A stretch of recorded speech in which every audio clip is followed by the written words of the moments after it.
Multiple WWE stars and AEW stars appear on Ric Flair's last match. Plus, Paige has given us an update on her AEW status, and WWE have announced their first premium live event of 2023. It's all in the wrestling news right now. So you're wondering why Adam Pacitti and I are drinking Doom Bar during your wrestling news. We are recording these news videos post Ric Flair's last match. That's not true. That's not true. It's 9:30 in the morning right now, and we just needed to get through the day, to be honest. I mean, that's most of the What time days. is it? It's like 4. It is currently 3:52 a.m. Beautiful. as we record these. And we are fresh off of watching Ric Flair's last match. Thank you so much for joining us on the Cultaholic live reaction stream. It was a weird one. It was an uncomfortable one. Right at the end, it was quite uncomfortable. Yeah, I thought there was some really good wrestling. And then Ric Flair. Yeah, I don't know what to say about it. I don't want to take anything away from a legendary pro wrestler who's done so much for the industry, but I was not enjoying seeing Ric Flair suffer. And not a kayfabe way. No, and we say that, as Adam said, with the respect that Ric Flair has earned over a career that has spanned decades in wrestling. That doesn't mean that I found that uncomfortable. You found that uncomfortable. Weird night. Would love to know your thoughts on it as a Ric Flair fan, like how you thought about it. Obviously, the guy's in his 70s, so you applaud the effort.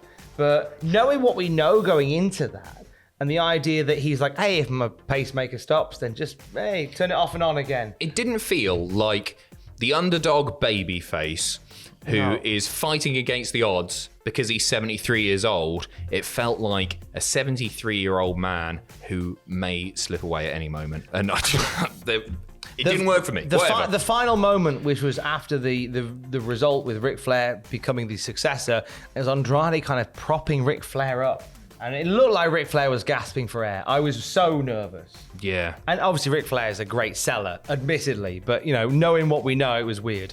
But it was a night that was Ric Flair was joined by stars from across the promotional boundaries. The Bifrost of professional wrestling was well and truly broken during this night. Any pay-per-view that this was going to happen at, it was Ric Flair's last match pay-per-view. But we saw, as you say, all over the place. Current WWE stars, former WWE stars, current AEW stars, just legends from the industry. First of all, we saw Cody Rhodes appearing to celebrate Ric Flair and his legacy via video. We saw Dolph Ziggler doing the same. We saw Trish Stratus doing the same. We saw a bit of Shawn Michaels' interview with the True Geordie. And we saw current AEW star Sting doing this thing as well. Apparently, who filmed his on a leap pad.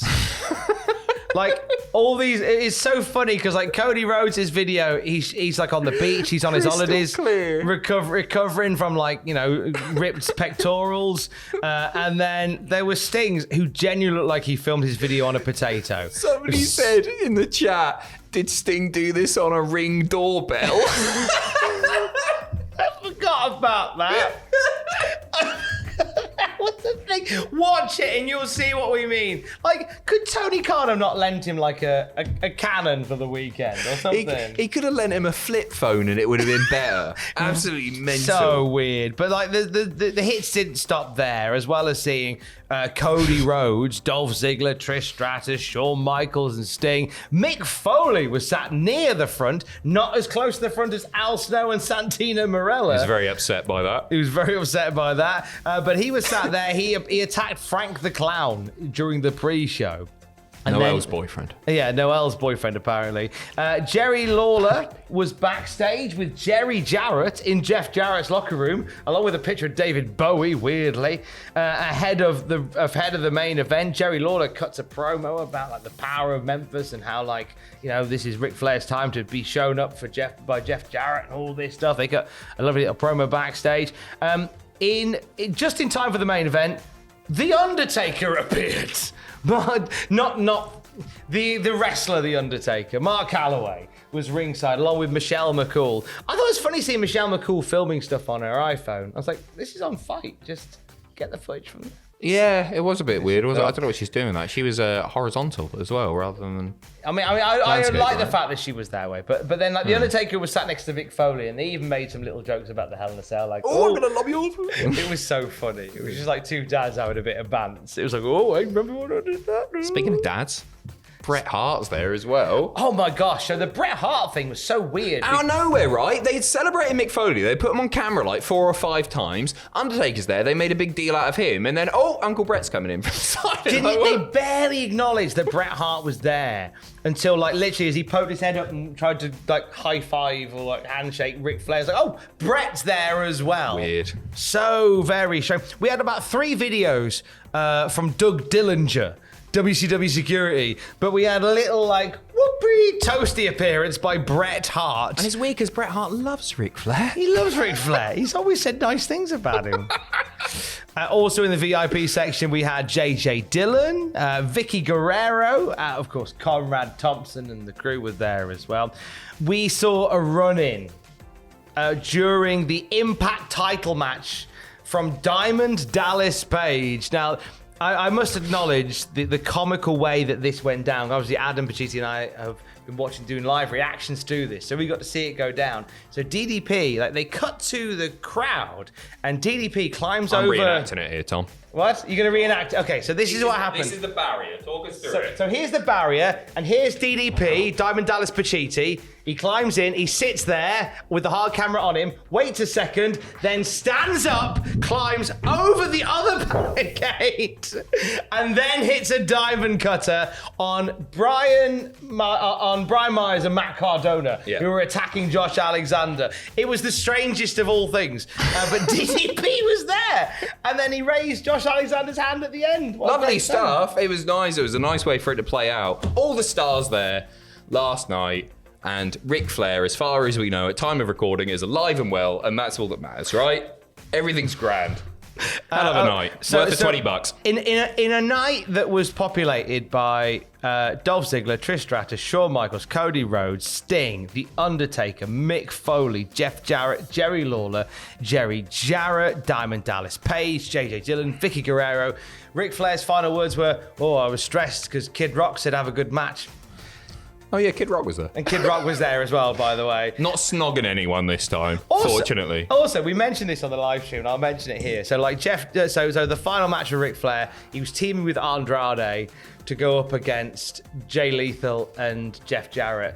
Within seconds of the match finishing and him being interviewed, he went, I'll never forget my favourite match ever against Ricky Steamboat. I was just like, well, bury the other 3 lads that are just grafted. And it was a way better match, wasn't it? So much tonight than the bloody Ricky Steamboat. Weird night. And I'm intrigued to see again, what, as Adam said, what people think of it. A weird night because Ric Flair was out in a t-shirt. And I only mention that because Ric Flair was so upset with his final Nitro match, him being in a t-shirt. Yeah. He was so vocal about that. He was in like a t-shirt which had Ric Flair like studded in diamonds on the back.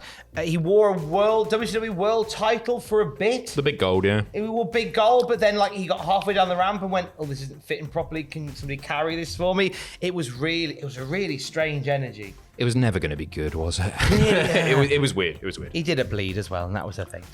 So the night before we had StarCast, and one of the guests of the night was Paige Saraya.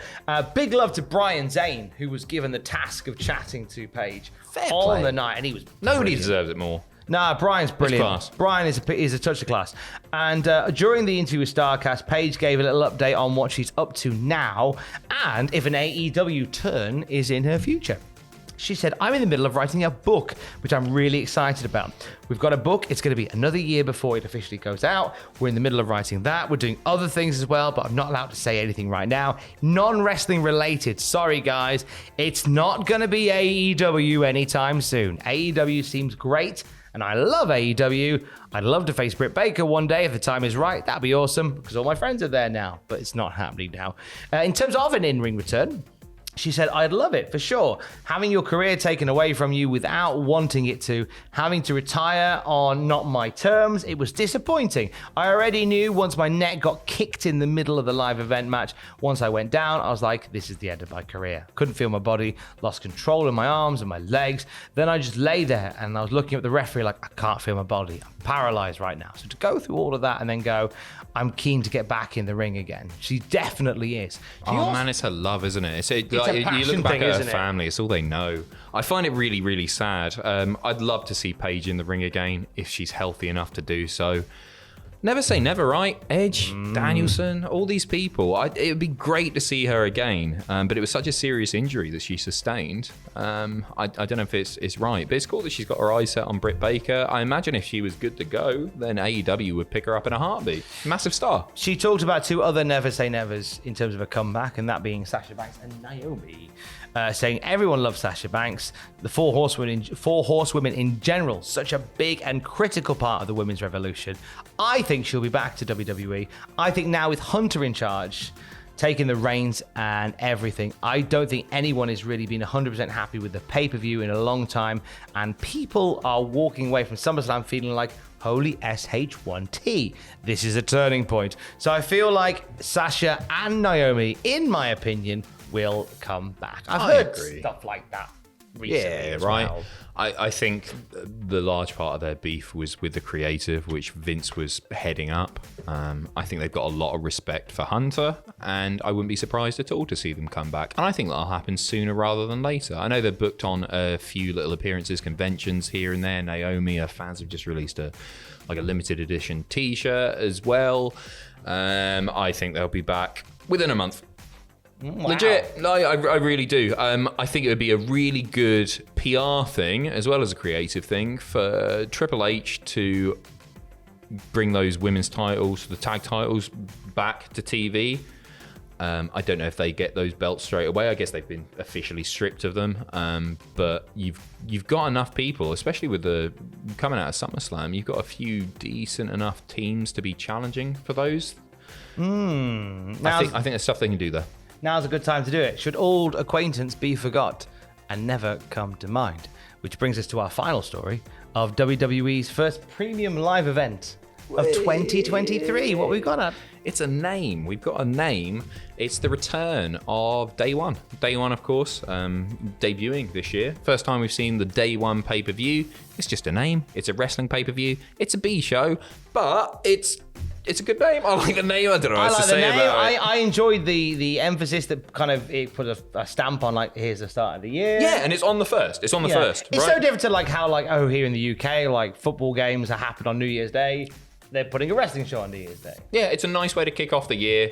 All eyes on WWE. It was decent this year. Hopefully it'll be decent next year. Well, WWE have announced that Day One will indeed return, and this time at the State Farm Arena in Atlanta, Georgia, for Sunday, January the 1st, 2023. It's bollocks, isn't it? When like Yeah, January the 1st. no, when it's on a Wednesday or something. Like when January the 1st isn't on a weekend, that's Day One over. I mean, Bring that's back it. I mean, Sunday. Last No, year, that's on a Sunday. Well, last year was a Saturday. Yeah. Well, sorry, this year they've was a got lucky. Saturday. Next year is a Sunday. What's 2024? Well, we'll have to find out, aren't we? Let us know in the comments. If it's a Wednesday, it's over. That's the end of Day One. WWE Day 6. WWE Day Wednesday. WWE Wednesday. I'm here for it. Was it when Velocity was on? Yeah, That'd be amazing. There'll be more Velocity's a really good. Sorry, go on. I miss Velocity. Velocity's amazing. There'll be more wrestling news for the day at cultaholic.com from the staff who haven't been up till 4 a.m. drinking. We have been, so we're going home. Go on, let's down these. Shall we down these, right? Go on. What a lovely night. Stay safe and love you. Bye.